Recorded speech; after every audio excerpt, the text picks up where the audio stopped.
সাধারণ ব্রিজ এমন যেভাবে দিছে ব্রিজ, কয়েক বছর হলো সবকিছু উঠে চলে গেল।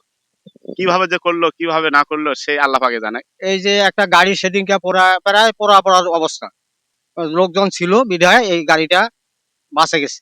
যতই দিন যাচ্ছে আরও ভয়ঙ্কর আকার ধারণ করছে দিনাজপুরের বীরগঞ্জ উপজেলার শতগ্রাম ইউনিয়নের দেবারুপাড়ায় অবস্থিত গোলাপগঞ্জ হতে ঝাড়বাড়ি যাওয়ার সংযোগ সড়কের ভুল্লি নদীর পারাপারের এই ব্রিজটি। প্রতিদিনই এই পথ দিয়ে হাজার হাজার মানুষ তাদের চাকরি, ব্যবসা বাণিজ্য থেকে শুরু করে সকল কাজের ক্ষেত্রেই এই ব্রিজটি ব্যবহার করেন। রেলিংয়ের অংশগুলো ভেঙে যাওয়ার পর যেমন ঝুঁকি বেড়েছে, তেমনি ব্রিজের অ্যাপার্টমেন্টগুলো দুর্বল হওয়ায় যখন তখন অনাকাঙ্ক্ষিত ঘটনা ঘটার সম্ভাবনা রয়েছে। ভাঙা ব্রিজ আর রাস্তার ওপারে পুকুর, তবুও প্রাণের ভয় না করে দিব্যি চলাচল করছেন মানুষজন। এলাকাবাসীরা বলছেন, বিশেষ করে রাতের বেলা চলাচলের জন্য অত্যন্ত বিপজ্জনক এই জায়গাটি।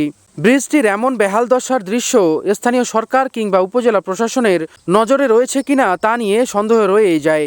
তাই দুর্ঘটনার ঝুঁকি এড়াতে জরুরিভাবে ব্রিজটি নির্মাণ করা এখন সকলের দাবি। এই যে একটা গাড়ি সেদিনকে প্রায় পড়ার অবস্থা, লোকজন ছিল বিধায় এই গাড়িটা বাঁচে গেছে। এইখানে ওই ছেলেগুলো পড়ে। তো এইটা আমাদের একবারে গুরুত্বপূর্ণ এই ব্রিজটা। সাইড গুলো ভাঙে গেছে, আর একটা ভ্যান উঠলে আর একটা সাইকেল যাওয়ার সংকেত হয়, এখানে যাওয়া যায় না, এমন পরিস্থিতি।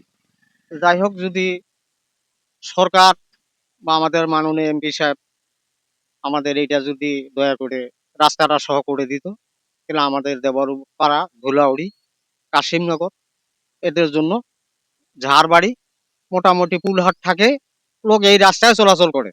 চলা করা খুব কষ্ট, মোটরসাইকেল যাওয়া যায় না। এই ব্রিজটা যদি দ্রুত কাজ হয় তাহলে আমাদের পক্ষে ভালো হবে, এবং জনগণের ভাগে সরকারের কাছে আবেদন, আমাদের ব্রিজটা তাদের অতি তাড়াতাড়ি ব্রিজটা কাজ করে দেব।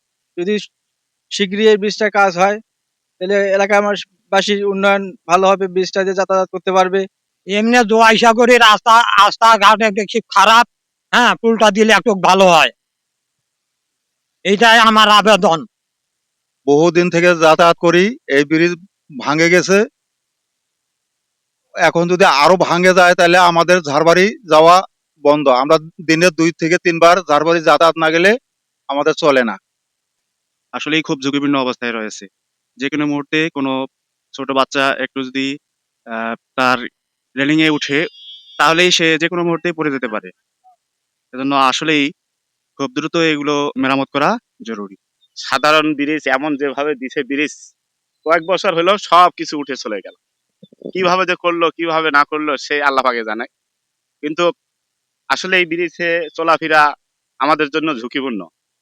ব্রিজটা অতি তাড়াতাড়ি সরকারের কাছে বা প্রশাসনের কাছে বা যারা এই নিয়ন্ত্রণে আছে তাদের কাছে আমাদের দাবি, অতি দ্রুত যেন ব্রিজটা আমাদের পুনরায় ভালোভাবে মেরামত করে আমরা যাতায়াতের সুব্যবস্থা হয়।